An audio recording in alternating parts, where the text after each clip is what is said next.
Good morning, everybody, and welcome back to the channel. As you can see, we got some snow last night, and it is cold this morning.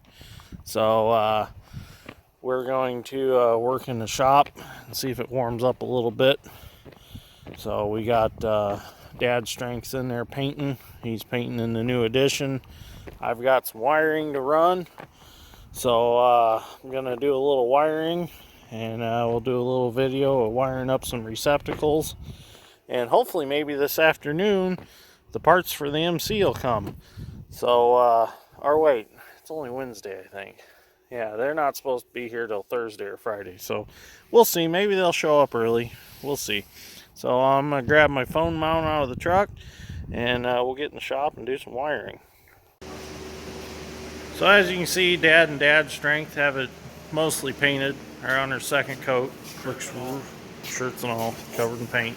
But you can see it really brightened it up in here with the new lights we put up last night and the paint. These lights we got at Home Depot, they are LED. They're 96 inches long, and 3 of them made a world of difference in here. We were thinking we were going to need more, but 3 lit it up pretty good. So there's always room to put more though later if we have to. We've got plenty of wiring for them. So we just have to add them. If anything, we thought about adding maybe 2 right here, just to light this area of the shop up. But eventually we're going to put LEDs in the shop also. So we're going to come in here in the bathroom, and I need to run a wire out of this box and into the breaker box to power this one last box that we decided to add another receptacle in this wall. So I'm going to show you how I'm going to do that, and we'll get it all wired up. So now I got the phone in the holder. I got my heart drill with the 3/4 inch spade bit on it. This drill has been very good. I've used it to run all the wiring in this edition so far, and been very happy with it. So we're going to drill a hole right here to run our wire through without getting into our existing wires. We're going to pull them back a little bit.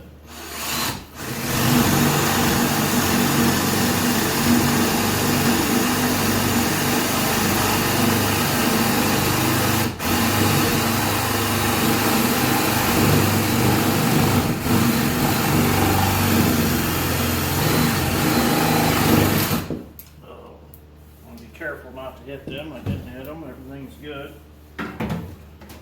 So, I actually conveniently found a piece of wire that was already cut the right length.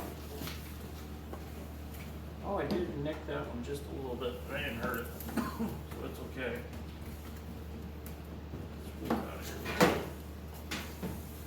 Now we're going to come across. We've already got us a Romex clamp in the top of our breaker box.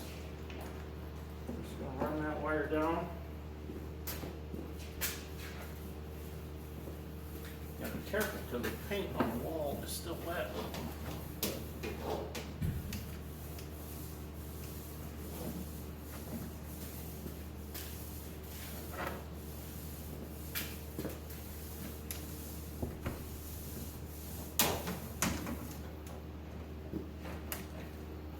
We got plenty of wires, so we want to make sure we got enough out on this side of the breaker box. That should be good.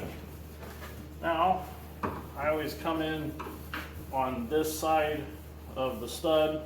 This side of the box is always my hot side. So knock out, pull my wire out.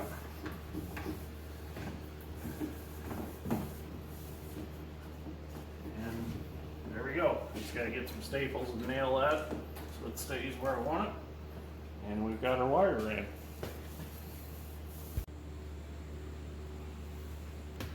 So we're gonna nail our wire here. We're just using these style of wire staples. So get it where we want it here in the middle.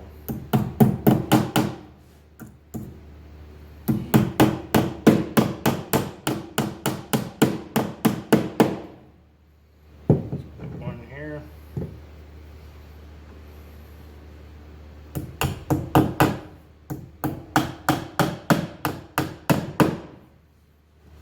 we go. Well, I guess you couldn't really see that. So that's what we did. Now we're going to come up on top of our box here, and we're just going to tighten these Romex clamps up so that nothing can move. Oop. Should have my Phillips screwdriver for this.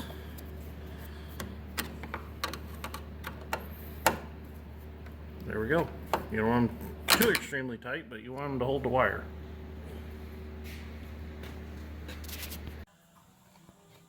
Now we're going to start wiring up our receptacle, but before we do, I'll show you what we find works best for us in our shop. We like to use the really deep receptacle boxes. There are two choices when you go to Menards or Home Depot. There's a shallower one that's about to here, and then there's these deep ones. If you got the wall space, go with the deep ones.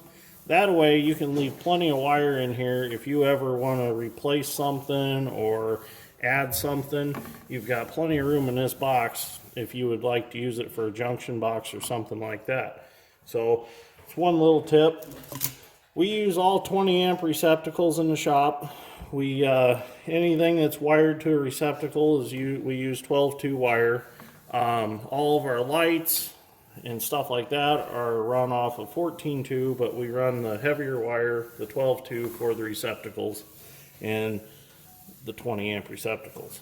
So another tool that I use that I find works really good for wiring is the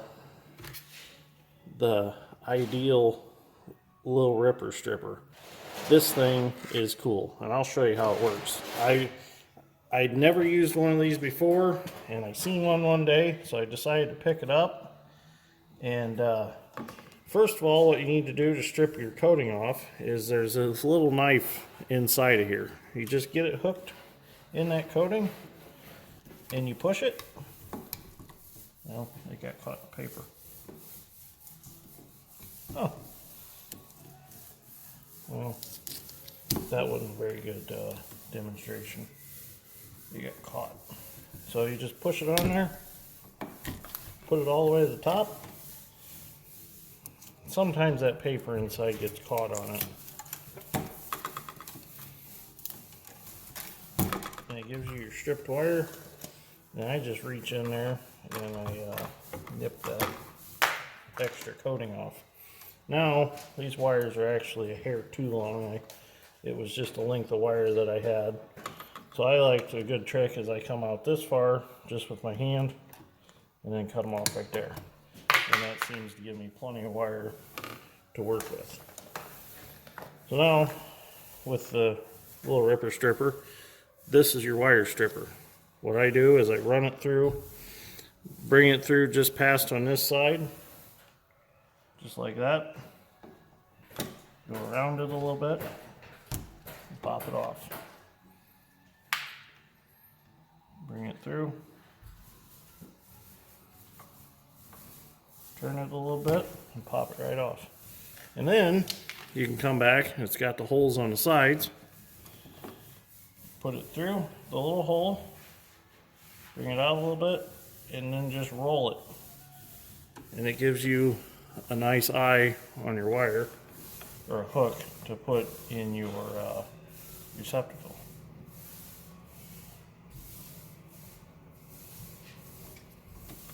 Or you can use needle nose pliers. You don't have to have one of these, but this thing really helps. It's one tool all in one. Then you take your receptacle and you put black on gold.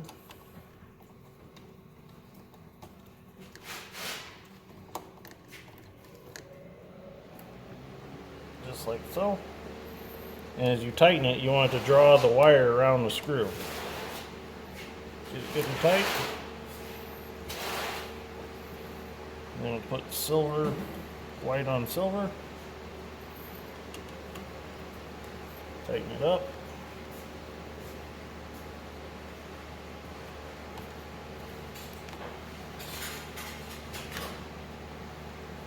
And again, the screw drawed the wire around it. Now we'll go ahead and hook our ground up down here. I've gotten that one a little tight. Back that ground screw up a little bit.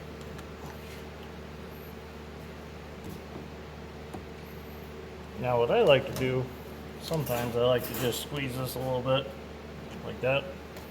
Bring it around and tighten it up.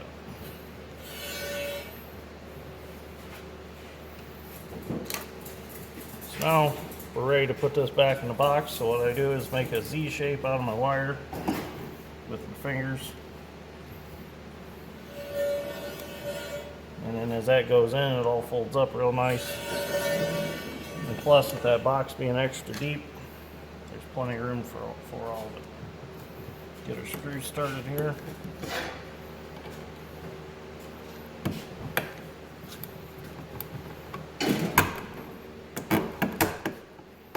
Get it worked in where we want it.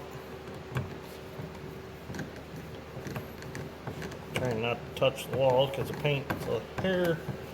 It's just a little bit wet and I don't want to get it dirty. It's going to get dirty anyways.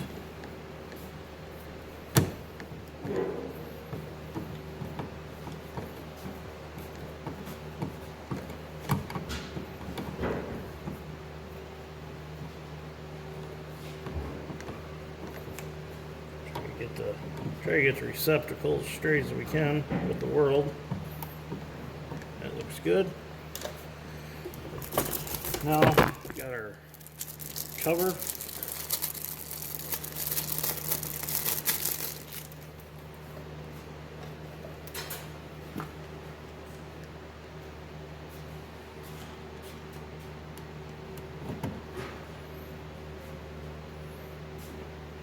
And there we go. We have a receptacle installed. Now I got to do that about 25 more times and I'll be done. So I'm not actually going to hook this up in the electric box, the breaker box. That's my Uncle Doug's deal. He's been doing that, so he's going to come tonight. I'm going to let him hook that one up. He's got some other stuff he's going to finish. So I mainly do the receptacles and switches and all that stuff and run the wires. So I'm going to continue on around. The paint's dry enough, so I'm going to continue on around. Basically, this is the next one in line, so it's got wires going in and out of the box. So basically, you just hook them up on the other side of the receptacle and keep on going around. So anyways, if you like this episode of Dirt Green Steel, give me a like and subscribe, and I will see you on the next one.